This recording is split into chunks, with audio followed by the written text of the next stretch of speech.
Welcome to Lijiang, a city that feels like a step back in time. With its cobbled streets, canals, and mountain views, it's undeniably beautiful, but it can be a little bit tricky to get an authentic feel for this place. That's why we've teamed up with Lost Plate Food Tours to use food as a way to explore Naxi culture. And in this video, we'll be embarking on a visit to a local market, followed by a cooking class. We'll also be learning about the Dongbas script from one of only 200 people in the world that can still write it, and even trying our hand at some traditional drumming. But our time in Lijiang didn't start there. After a lovely welcome at our hotel, more on where we stayed later, we immediately set out to explore the ancient town with Hong, a Naxi guide who's lived here his whole life. Lijiang's old town has over 130 narrow streets, and Hong seems to know every single one. Along the way, he told us about the Naxi people, the main ethnic minority here in Lijiang. The Naxi culture blends elements of Tibetan, Han, and Bai traditions, creating a distinctive mix reflected in their architecture, clothing, and customs. We passed traces of the old tea horse road, where caravans once brought tea through these hills on horseback. And Hong shared how the Naxi were the first ethnic minority in this region to adopt Mandarin, a strategic move to protect themselves from pressure from the neighboring Bai kingdom and Dali. By the way, we also have a video from Dali. That was our last one in case you missed it. He also told us about the devastating 1996 earthquake that nearly flattened the area. Since then, many parts of Lijiang have been rebuilt, and it's why the tourist ancient town is so pristine. And yes, quite manufactured. A distinctly different feel than the local market we'll be visiting soon. Hong also manufactures tea in Sichuanbana, so he brought us to his tea shop to meet his wife and try some of the best tea I think we've ever tasted. Hong is one of only around 50 English-speaking guides here. Previously, there were over 200, but during COVID, many left to go back to their home areas or to get other jobs. He asked us to encourage you to visit Lijiang. And should you take our recommendation to do so, his phone number is in the description, and we highly recommend contacting him. Our experience walking around Lijiang's ancient town would have been totally different without him. All right, now that you have a little bit more context on Lijiang, let's go cook.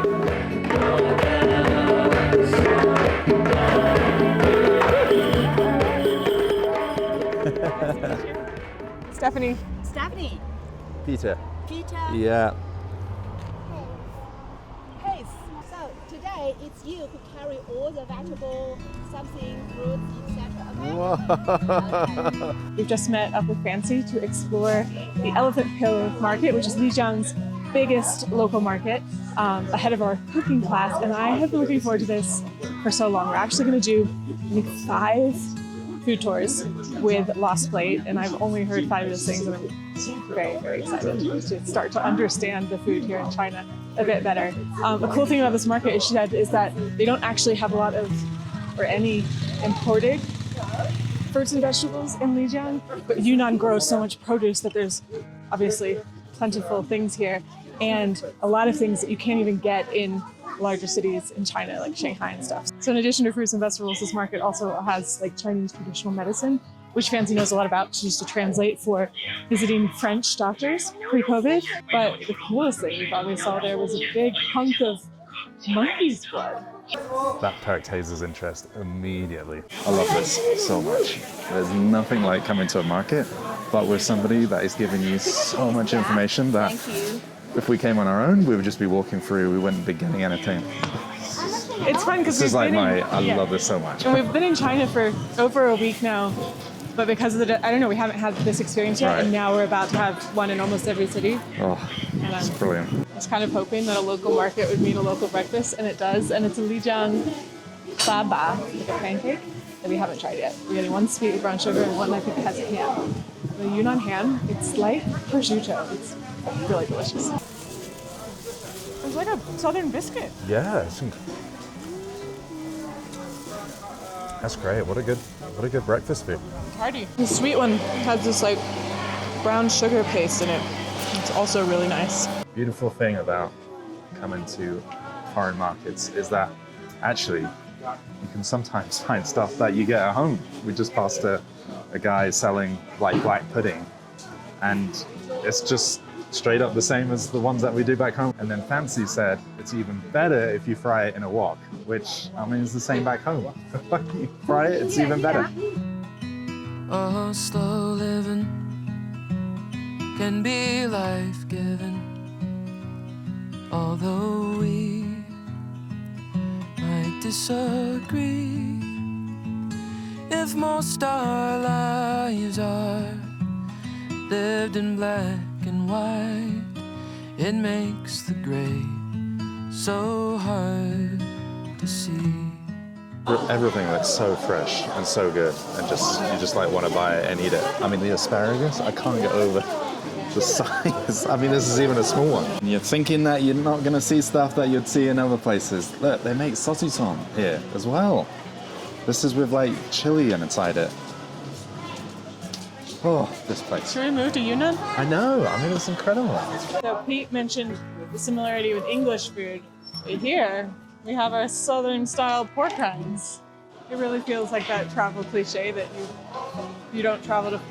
When you travel, you find out you're more similar than different. Oh, so cliche, but that's what's happening here in this market.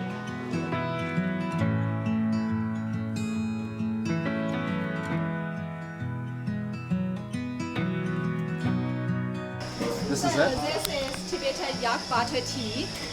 And for you, it's similar as a soup. I mean, really does look like a soup. It's local people's cappuccino. Wow.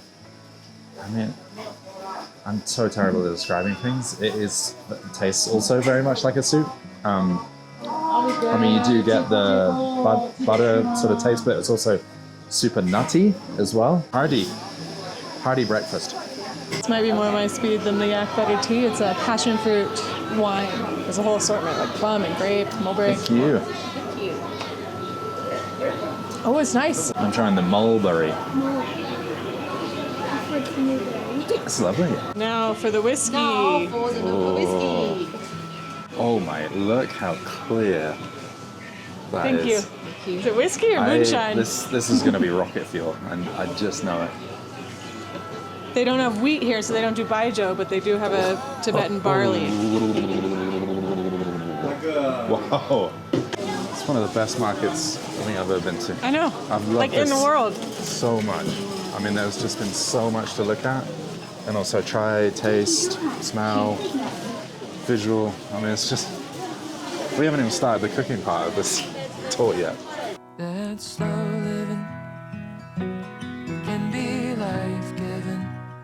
We've just reached Francie's house where we're going to be cooking, but also she runs a little bakery and her husband bakes croissants and they have a pizza oven. It's gorgeous here.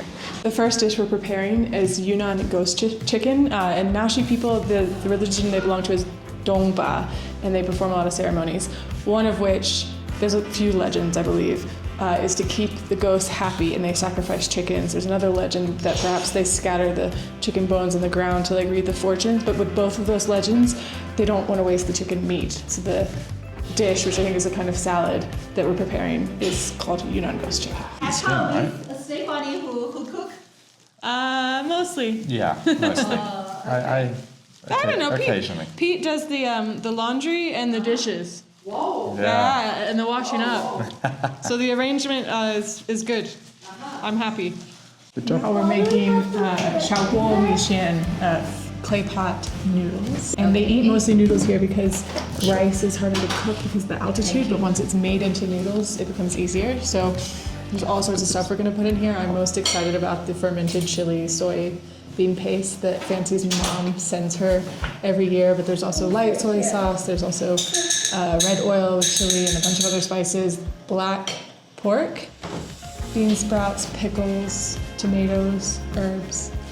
It's a little bit chilly out today. It's gonna be delicious. Can't wait. We'll check back in when we're eating and we'll explain everything. You don't need to see every step.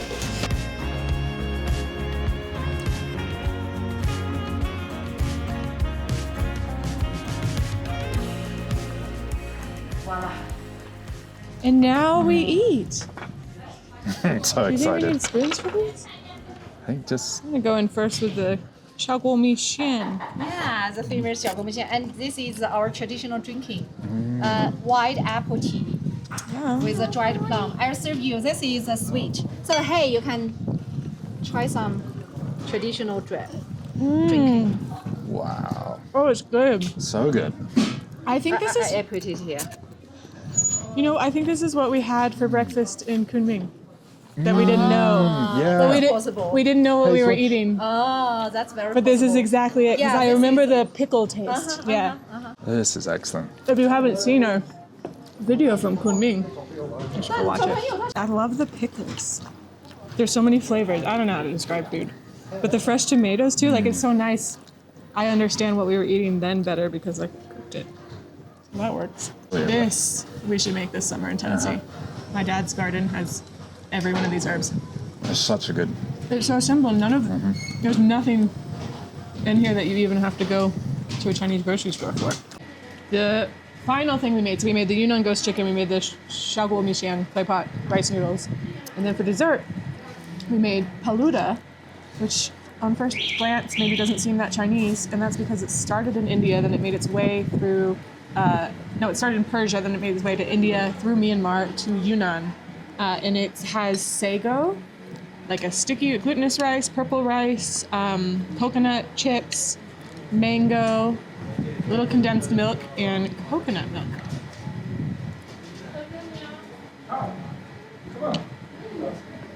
I thought I didn't like this in India. I never ate it there. It is delicious. It's like subtly sweet, got a lot of different textures, really light. In India, maybe it was quite different. This is delicious. It's kind of like that other thing we eat in Thailand that I don't know the name of. But this one, I like every single ingredient. Sometimes there's like stuff in there that's I'm not a big fan of. It's just been such a fun morning. The market, I think we said it, I think it was obvious, but I texted my parents. I was like, this is one of the coolest markets we've ever seen. So great to see it with Fancy. So great to come to her home and cook.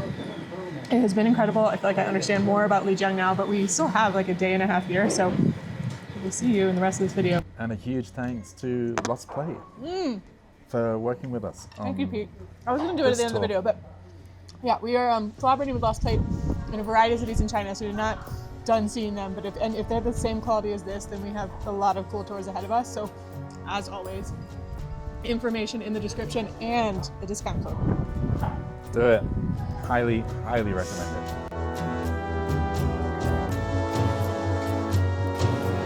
So now the hotel has kindly arranged a demonstration of the Dongba language for us with teacher He. It's one of the only languages with pictograms. Oh, this one? It's so cool. We're gonna try to do some ourselves. I feel wildly unprepared for this. So whichever one we want. What are you going for, Hayes? Whoa. What does that one mean? What's this one? Mouse? Okay. Try a mouse. How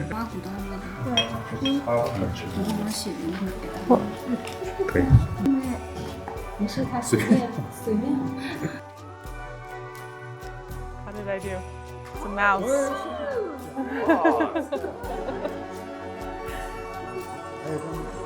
This is the second city in a row we get to do crafts. I love it here. Dragon. Okay, so we're moved on and we want to write names, but we don't have Chinese names. So Hayes has been named He Xiaolong, small dragon. He Xiaolong. Oh, thank you. Okay, so He Xiaolong. So now you can say 我叫 He Xiaolong.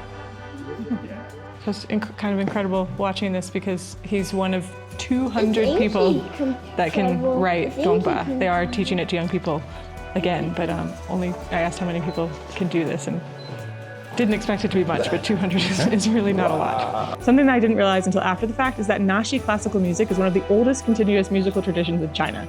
So having both the experience writing with He Laoshe and then drumming were really, really special.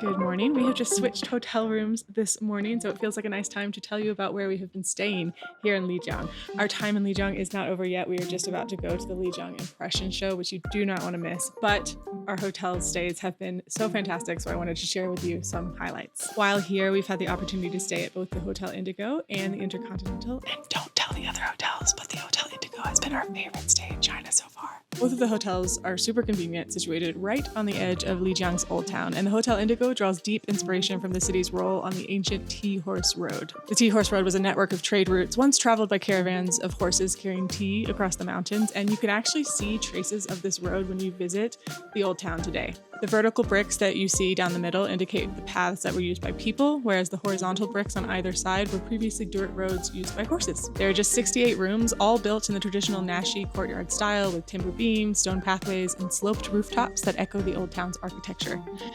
It sort of reminded us of staying in a traditional Korean hanok, except way more luxurious. We're trying something a little bit new here, and if you want to see the full-blown room tour, that will be on our Instagram. And just across the street from the Hotel Indigo, you have where we are now at the Intercontinental. Equally stunning, this property is also built in the Naxi architectural style, but much larger, with around 250 rooms, a full-service spa, a pool, and a kids area. The real highlight here are the incredible views of Jade Dragon Snow Mountain from the lobby bar and the breakfast area, and if you book a room that comes with Club Intercontinental access, that too is a real treat that we all definitely enjoyed. We cannot recommend either of these stays more highly, and a big thank you to the teams here for helping to make our stays really memorable. If you're coming to Lijiang, definitely check them out. There's information in the description, but for now, we're going to tear ourselves away and head to the Lijiang Impression Show. I think I've said it 14 times, but we're headed to the Lijiang Impression Show, and I feel like I normally have a pretty good sense of like what looks pretty on Instagram and is maybe different in real life or this and that, but this Lijiang Impression Show, it looks so cool, and I'm a little bit hesitant, like, can it live up to how cool it looks on Instagram? It was choreographed by the same guy that did the 2008 Beijing Olympics opening ceremony. There's like 500 people in it, a bunch of horses. The backdrop is Jade Dragon Snow Mountain, which it looks like we have a pretty clear view of. Anyway, that's going to be our final shebang here in Lijiang. After the show, we're just gonna go with the flow. I bought tickets for this on trip.com, and then there was like a VIP option that was $3 more per person. I splurged, having no idea what it entails. But so far it means that we just have a shorter line. However, as we've said in numerous videos, nothing is as busy as I expected.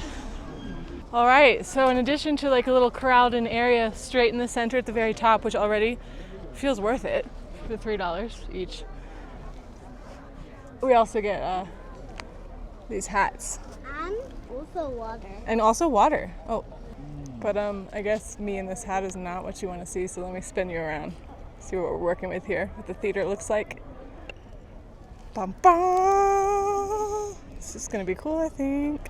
One more thing, this is not a particularly cheap excursion. Our tickets were $69 for the three of us. Would have been $60 without the VIP. Not sure, like the child-adult split. We took a DD to get out here, not sure how much that was. $90. And then you also have to pay for the park entrance. This is a 5A national park. That's like the designation in the top one. And so it was $100 per adult, and Hayes was free. So almost $30 just to enter the park, and then we paid another $70 for these tickets, and then another almost $15 to get out here. It took about an hour from Lijiang.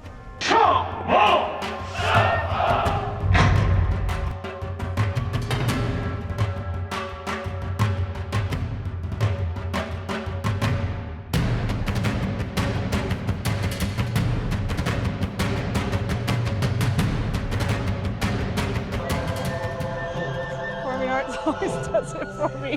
What?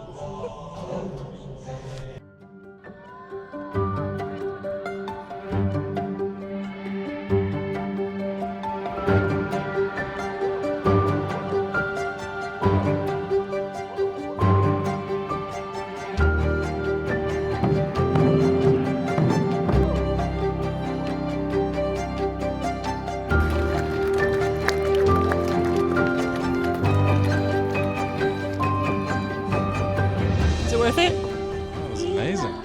Should we stay for the next one?